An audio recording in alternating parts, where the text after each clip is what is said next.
Assalamualaikum warahmatullahi wabarakatuh. Bertemu lagi dengan saya Ventina Yati. Insya Allah dalam kesempatan kali ini saya akan melakukan refleksi diri terhadap pemikiran pendidikan menurut Ki Hajar Dewantara. Nah, kira-kira pemikiran pendidikan menurut Ki Hajar Dewantara itu seperti apa ya? Yang mana kita sering mendengar ya ada istilah tuturi handayani. Nah, itu adalah ide dari beliau. Ki Hajar Dewantara. Nah, insya Allah kita akan memulai dari apa sih pendidikan menurut Ki Hajar Dewantara.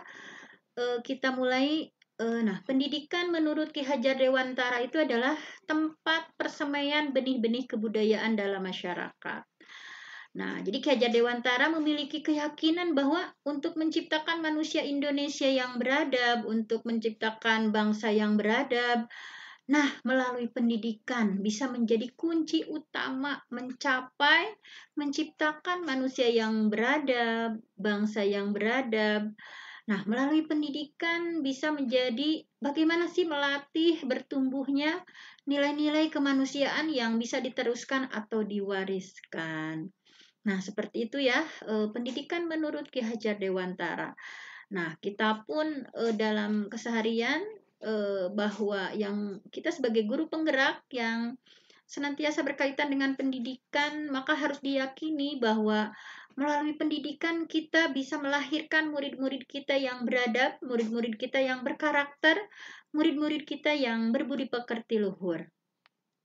Selanjutnya, nah Ki Hajar Dewantara juga membedakan nih ada istilah pendidikan, ada istilah pengajaran. Nah, menurut Ki Hajar Dewantara ada bedanya antara pendidikan dan pengajaran. Kalau pengajaran itu bagian kecil dari pendidikan. Jadi pengajaran itu sebuah proses pendidikan dalam memberikan ilmu atau transfer ilmu atau berfaedah untuk kecakapan hidup anak baik lahir maupun batin. Nah, jadi cakupannya lebih sempit ya. Nah, kalau pendidikan menurut Ki Hajar Dewantara pendidikan itu lebih luas. Jadi memberikan tuntunan terhadap segala kekuatan kodrat atau bahasa kita fitrah ya yang dimiliki anak supaya potensi anak ini bisa dikembangkan dan mampu mencapai keselamatan, kebahagiaan yang setinggi-tingginya. Baik sebagai manusia secara individu maupun sebagai anggota masyarakat. Jadi menurut Ki Hajar Dewantara, nah pendidikan dan pengajar itu merupakan usaha menyiapkan usaha persiapan dan persediaan untuk segala kepentingan hidup manusia. Baik hidup dalam bermasyarakat maupun hidup berbudaya dalam arti yang seluas-luasnya. Nah, kita sudah bisa membedakan ya bahwa pengajaran bagian dari pendidikan menurut Ki Hajar Dewantara.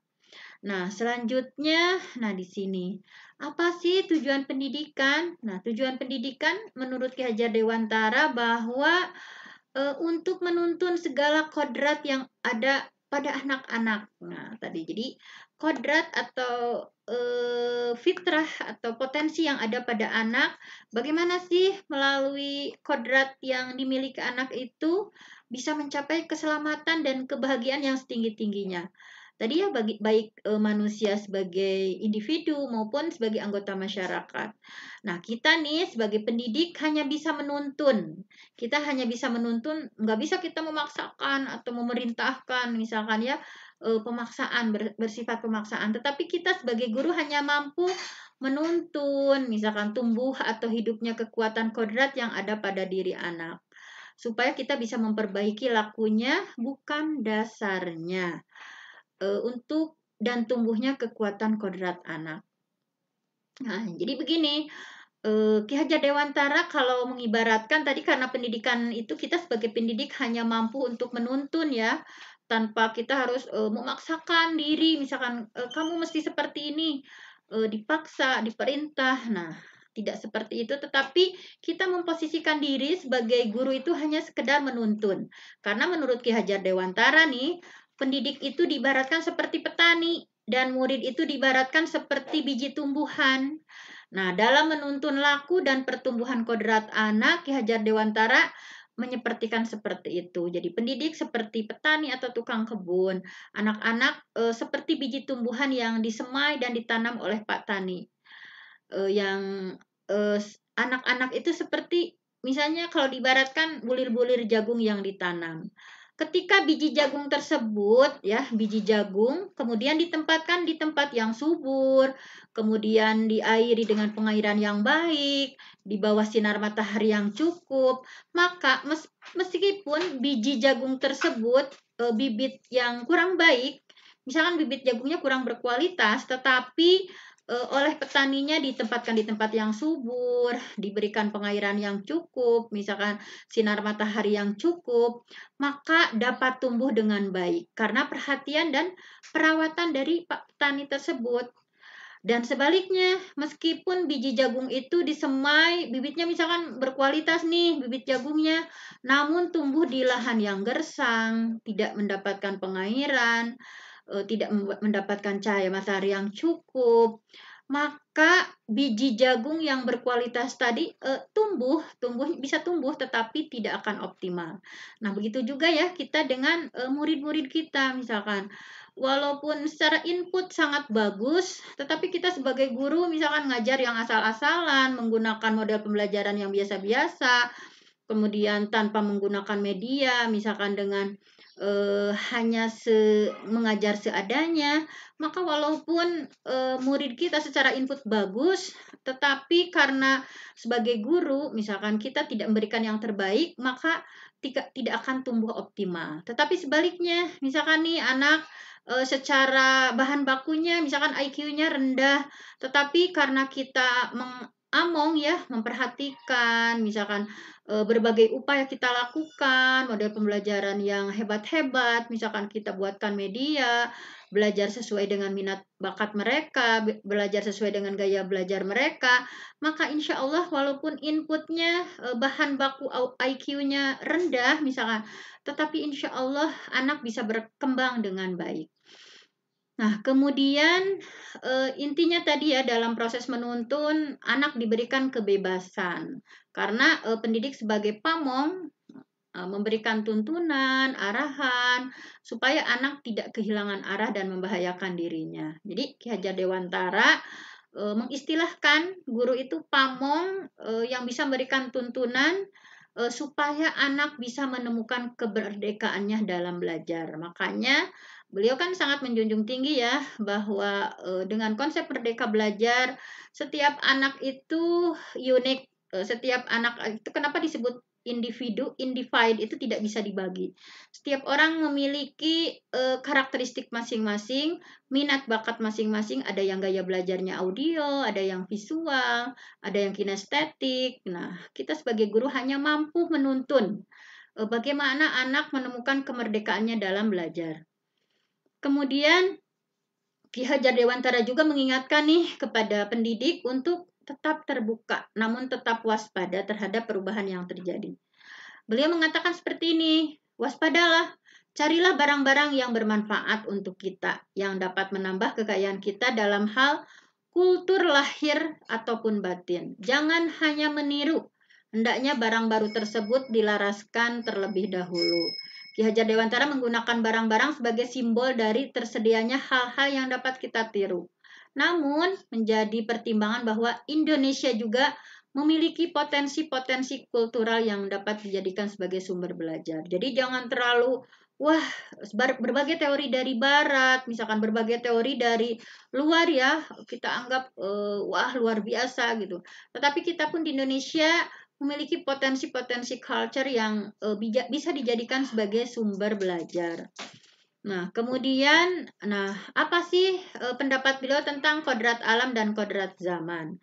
Jadi, beliau menyebutkan bahwa pendidikan anak berhubungan sekali ya dengan istilah kodrat alam dan kodrat zaman. Bahwa kita harus bisa menyelaraskan antara peserta didik kita memiliki kodrat alam, juga dengan kodrat zaman. Nah, di sini bisa dilihat ya bahwa ketika pendidikan itu tadi ya sejatinya harus melihat kodrat diri anak, bahwa anak selalu berhubungan dengan kodrat diri dan kodrat zamannya. Kalau dilihat misalkan ya, saat ini kodrat zaman sudah mengalami perubahan yang luar biasa. Kita pada zaman di abad 21 itu tuntutannya sangat luar biasa sekali. Kita segala sesuatu berbasis digital. Sehingga peserta didik kita adalah kaum digital. Dan Ki Hajar Dewantara mengingatkan kepada kita semua nih, ini sama juga dengan apa yang dikatakan oleh Ali bin Abi Thalib, didiklah anak kalian sesuai dengan zamannya, karena mereka hidup di zaman sekarang tidak seperti di zaman kalian. Jadi alimu auladakum ala ghairi syakilatikum fa innahum makhluquna li zamanin ghairi zamanikum. Intinya adalah kita harus mendidik putra-putri kita, peserta didik kita sesuai dengan tuntutan zamannya. Karena mereka itu hidup di zaman sekarang, bukan di zaman kita dulu. Nah, kita sebagai guru, apakah kita sudah mempersiapkan dengan tuntutan abad 21 bahwa anak kita harus memiliki kompetensi 4C itu ya, bagaimana berpikir kritis, kreatif, kolaboratif, komunikatif. Nah, kita pun harus menyesuaikan bahwa sekarang di era digital ini, apa yang sudah kita siapkan. Pembelajarannya pun harus menyesuaikan dengan kebutuhan peserta didik. Nah, kemudian ada istilah budi pekerti. Apa sih budi pekerti menurut Ki Hajar Dewantara? Ki Hajar Dewantara berpendapat bahwa budi pekerti itu adalah watak atau karakter yang merupakan perpaduan antara gerak fikir, perasaan, dan kehendak atau kemauan, sehingga menimbulkan energi atau tenaga. Jadi budi pekerti juga bisa diartikan adalah perpaduan antara cipta, kognitif, karsa, afeksi, kemudian karya, psikomotor. Nah, ini adalah suatu perpaduan. Jadi jangan sampai kita hanya fokus di salah satu saja. Kita fokus hanya di olahraga saja misalkan. Tetapi kita fokus ke semuanya ya harus secara holistik. Secara holistik olah fikirnya, olah rasanya, olah karsa, dan olahraga. Nah, jadi pembelajaran itu harus holistik. Jadi keseluruhannya. Nah, terkadang saat ini ya, dulu misalkan kita hanya lebih fokusnya ke bagaimana sih menumbuhkan kognisi anak, misalkan olah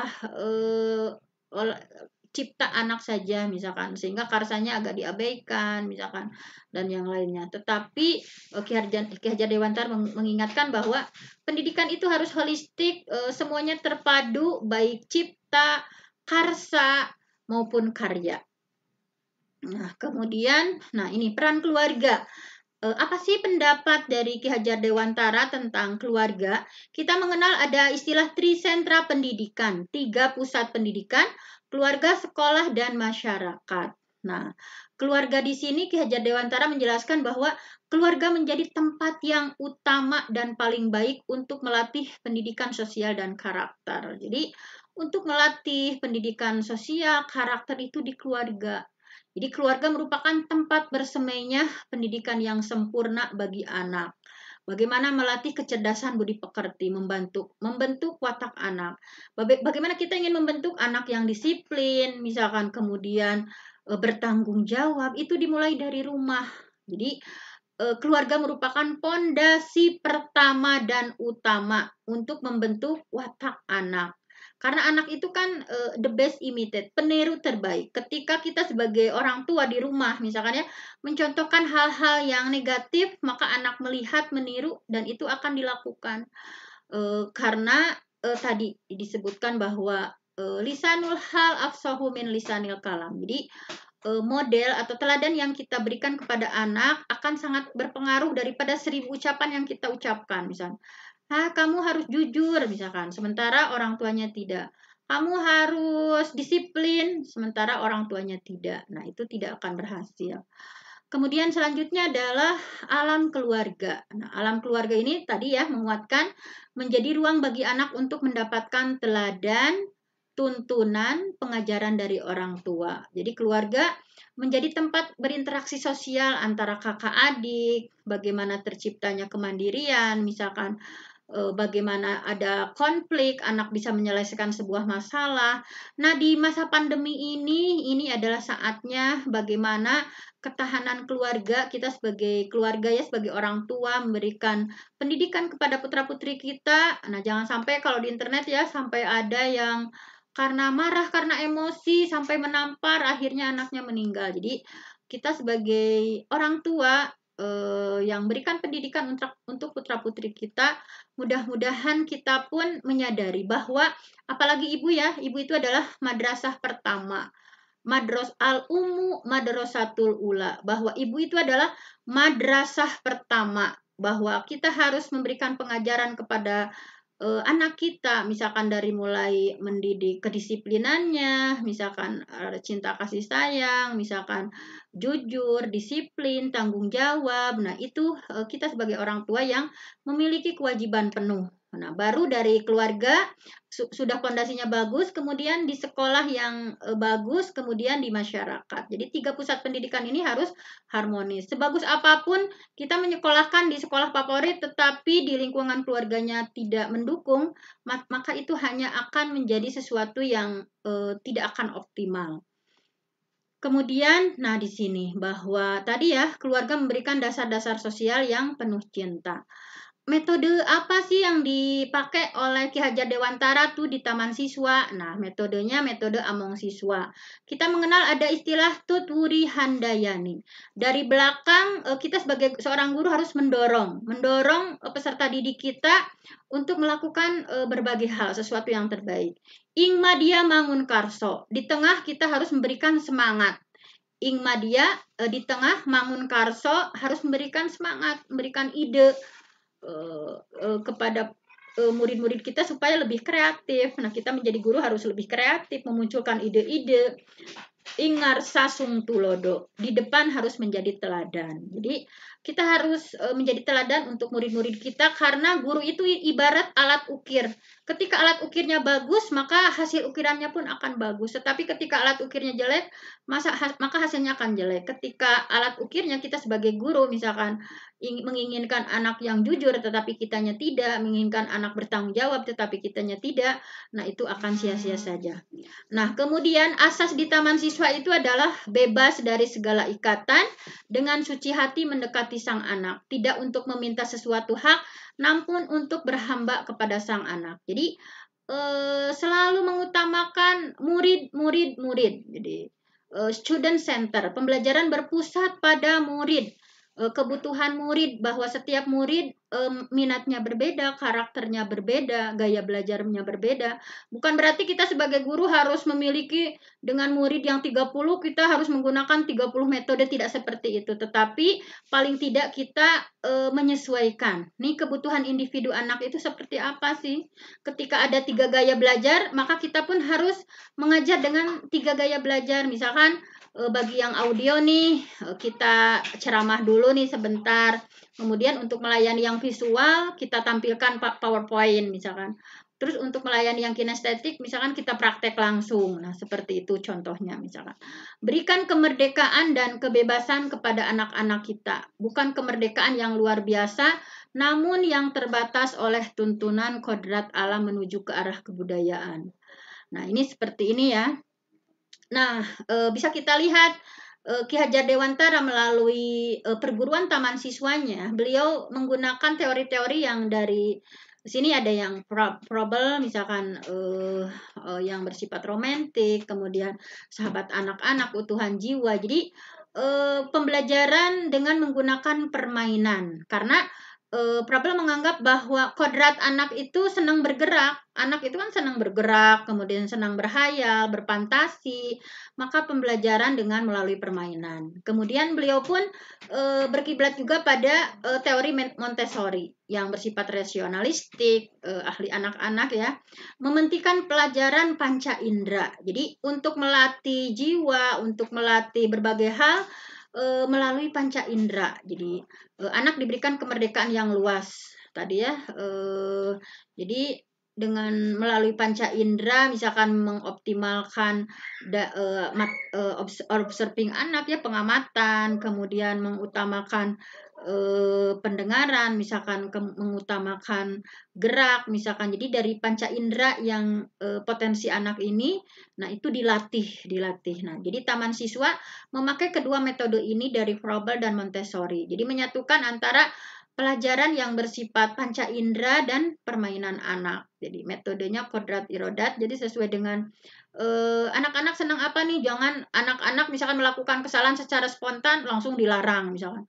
Anak disuruh-suruh diperintah-perintah. Nah, tetapi tidak. Tetapi merdeka belajar, anak berinisiatif, misalkan anak menentukan dia ingin seperti apa, misalkan minat bakatnya kemana, nah seperti itu. Kemudian, nah tujuannya seperti apa? Nah, tujuan pendidikannya tentunya tadi menjadikan manusia yang merdeka. Manusia yang merdeka baik secara fisik, secara mental, secara rohani. Tetapi tentunya kemerdekaan di sini dibatasi dengan bagaimana kita hidup bermasyarakat, toleransi, kebersamaan, musyawarah, kekeluargaan. Bukan merdeka yang bebas sebebas-bebasnya tanpa batasan, tetapi kemerdekaan yang dibatasi dengan kita harus menghormati dan menghargai hak dan kewajiban orang lain. Nah, kemudian tadi ya pendidik sudah disampaikan di awal, intinya mendidik itu adalah memanusiakan manusia. Bagaimana sih manusia sebagai individu dan manusia sebagai makhluk bersosial? Nah, mesti seperti apa? Nah, dengan tadi ya tiga pendekatan tadi, baik Ingar Sasung Tulodo, Ing Madia Mangunkarso, dan Tuturi Handayani. Itu yang dilakukan di Taman Siswa. Nah, terakhir nih Ki Hajar Dewantara juga menerapkan di taman siswanya itu ada Pancadharma. Jadi ada 5 dharma. Berikut prinsip pembelajaran yang dimukakan oleh Ki Hajar Dewantara. Yang pertama tadi ya, kemerdekaan. Jadi bagaimana peserta didik kita yang secara leluasa mengembangkan cipta, rasa, karsa dalam proses pembelajaran. Sebagai guru hanya Tuturi Handayani mengikuti dari belakang, memberikan pengaruh, memberikan kebebasan tetapi tanpa meninggalkan pengawasan. Nah, kebangsaan, prinsip yang kedua dari Pancadharma adalah kebangsaan. Prinsip kebangsaan ini intinya belajar juga harus sesuai dengan prinsip kebangsaan karena peserta didik akan hidup berinteraksi dengan masyarakat yang luas. Jadi prinsip kebangsaan ini tidak boleh bertentangan dengan kemanusiaan. Bagaimana mengandung rasa satu dengan bangsa sendiri, rasa satu dalam suka dan duka, rasa satu dalam kehendak menuju kebahagiaan lahir batin untuk seluruh bangsa. Kemudian selanjutnya adalah kebudayaan, prinsip kebudayaan. Belajar juga tadi harus sesuai dengan prinsip kebudayaan tempat agar hasil belajar itu bisa diterima di lingkungan tempat tinggal. Misalkan bahwa apa yang dipelajari oleh murid kita itu memang betul-betul bermanfaat di tempat tinggalnya. Misalkan ketika sekarang ada pendidikan berbasis lingkungan ya, misalkan dengan lingkungan yang bahari, misalkan bagaimana kita mengkondisikan nih, misalkan dibekali keterampilan-keterampilan yang bersifat itu. Jadi anak mampu menghargai dan mengembangkan budaya sendiri. Misalkan sekarang nih di Garut kan lingkungannya ada misalkan pabrik dodol, misalkan ada pabrik apa ya. Nah, kita pun harus dengan budaya yang ada harus menghargai, menghormati, diberikan bekal tentang keterampilan-keterampilan itu. Tentang di sini ciri khasnya ada domba Garut, misalkan ada kulit dan lain sebagainya. Nah, prinsip kemanusiaan. Peserta didik juga dituntut untuk tidak melanggar dasar hak asasi manusia. Dasar kemanusiaan intinya mengembangkan sifat-sifat luhur manusia. Bagaimana kita bisa hidup bersama, bergotong royong, silih asah, silih asuh, silih asih, misalnya ya. Asah untuk mengasah intelektual, asih untuk mengasih gitu ya. Asuh. Nah, jadi dalam prinsip Ki Hajar Dewantara ada yang dinamakan dengan seperti ini. Jadi bagaimana bergotong royong, saling mengasihi, saling mengasuh, saling membimbing supaya menjadi pribadi yang baik. Kemudian kodrat alam yang tadi ya, bahwa prinsip kodrat alam bertujuan supaya peserta didik tidak melalaikan kewajibannya, baik kewajiban terhadap Tuhannya, terhadap lingkungan, terhadap masyarakat maupun diri sendiri. Ki Hajar Dewantara melaksanakan pendidikan budi pekerti dengan cara tadi Tuturi Handayani, dikenal dengan istilah Among, mengasuh, memelihara dengan suka duka, memberikan kebebasan anak bergerak menurut kemauannya. Kemudian materinya apa sih yang menurut Ki Hajar Dewantara materi yang disampaikan itu apa? Jadi intinya menekankan pada materi budi pekerti. Materi budi pekerti ya, bagaimana Ki Hajar Dewantara misalkan bisa melalui bahan yang bersifat spontan, dari cerita rakyat, dongeng, legenda, misalkan lakon dalam pertunjukan. Karena beliau seorang budayawan, sehingga sangat bagus ya. Jadi sangat mengaitkan sekali antara pendidikan dan kebudayaan. Kemudian selanjutnya adalah metodenya. Nah, tadi metodenya apa sih yang metode apa sih yang berikan oleh Ki Hajar Dewantara tadi? Jadi Among, menjaga, membina, mendidik dengan penuh kasih sayang. Nah, ada 3 metode ya yang disampaikan oleh Ki Hajar Dewantara. Nah, di sini yang pertama ada metode ngerti, ngerasa, dan ngelakoni. Yang pertama metode ngerti, memberikan pengertian yang sebanyak-banyaknya kepada peserta didik kita bahwa kalau sekarang dikenal dengan istilah disiplin positif ya, bahwa oh ini baik, ini buruk. Ketika anak salah jangan, kenapa kamu seperti ini? Tapi coba anak dibukakan pemikirannya. Kenapa sih kamu nggak boleh kesiangan? Nah lihat, ketika kesiangan akan seperti ini, akan seperti ini. Kemudian intinya memberikan pengertian yang sebanyak-banyaknya. Kedua adalah metode ngerasa. Maksudnya adalah semaksimal mungkin memahami dan merasakan tentang pengetahuan yang diperolehnya. Jadi anak bisa memperhitungkan, membedakan ini benar, ini salah, misalkan. Kemudian yang ketiga adalah melakoni, mengerjakan setiap tindakan, tanggung jawab telah dipikirkan akibatnya berdasarkan pengetahuan yang telah didapatnya. Nah, jadi tindakan ini jika sudah mantap dengan tindakan yang akan dilakukan, maka segera lakukan, jangan ditunda-tunda. Nah, kemudian selesai sudah saya ya memberikan atau sharing tentang pemikiran Ki Hajar Dewantara tentang pendidikan dan sekaligus refleksi kita sebagai guru, apa sih yang sudah kita lakukan dan apa sih yang belum kita lakukan sesuai dengan prinsip-prinsip pendidikan yang dari pemikiran Ki Hajar Dewantara. Mudah-mudahan sebagai guru penggerak atau sebagai calon guru penggerak kita semua mampu memikirkan, kemudian merefleksikan tentang pemikiran Ki Hajar Dewantara ini untuk pendidikan yang lebih maju, untuk pendidikan yang lebih baik lagi, dari mulai hakikat pendidikan seperti apa, apakah kita sebagai pendidik sudah sesuai misalkan menuntun, misalkan metodenya juga yang kita pakai, kemudian bahwa pembelajaran harus berpusat pada peserta didik, misalkan bahwa kita sebagai guru harus memberikan contoh atau keteladanan. Tadi ya Ingar Sasung Tulodo, misalnya Idmaya Mangun Karso, kita harus memberikan semangat, terus juga kita harus memberikan pengawasan, Tutwuri Handayani dari belakang kita mendorong, dan lain sebagainya. Wassalamualaikum warahmatullahi wabarakatuh. Salam guru penggerak.